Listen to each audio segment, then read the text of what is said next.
Rinukod ko yung karne ng baboy, pinagkatlo ko sa kako inya adobo. Di ko nagungot mo ni bakit kaun. Abi nagdadakkel. Iwa-iwa mo namot dito. For today's video mga besyo, ako ay magluluto ako ng adobong baboy. Kakaiba nga tong adobo na to mga besyo ko kasi kailangan ko pa ng metro. Rinukod ko lang to bago ko hiniwa-hiwa para walang lamangan kasi nga hahatiin ko lang ito sa tatlo.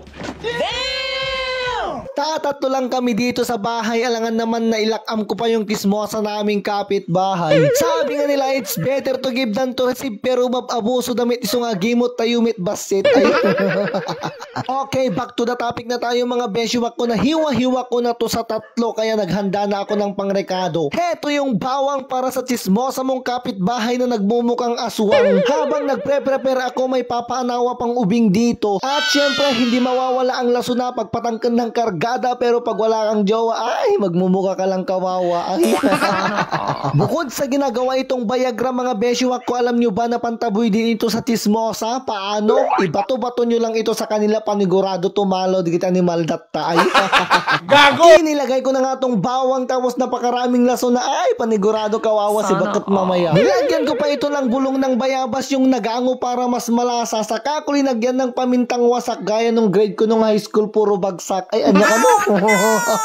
At syempre, hindi mawawala ang markapato, pero nagbasit mate, kaya dali-dali na akong pumunta sa kabilang kantina para gumatang nito. Alam nyo ba mga besyo ko na isa ito sa paborito ng mga babae? Minsan lang silang mabait pero madalas silang tinotoyo.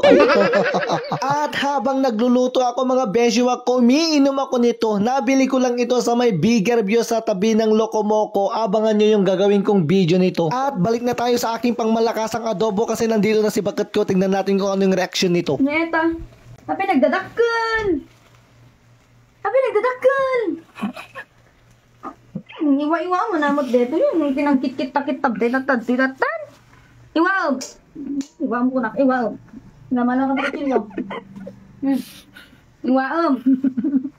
Naiwan na agsubri na kaya na aginaw. Sayang yung laso ng napakarami, hindi niya nagustuhan yung linuto ko kaya wala tayong pag-asa at karapatan tayo mo mapagustuhan damdaman. Wala akong no choice mga besyo ko kundi hiwa-hiwain to. Tama nga yung kasabihan na girls are always right kasi ang English ng lalaki is mali. Amo na gets na.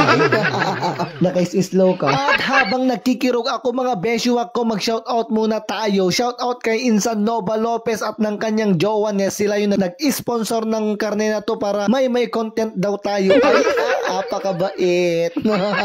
At shout out kay Sir Erwin Costales, anak ng ating ka-59. Shout out na rin sa ating mga viewers, commentators, sharers at sa lahat ng nagmamalasakit at nagmamahal.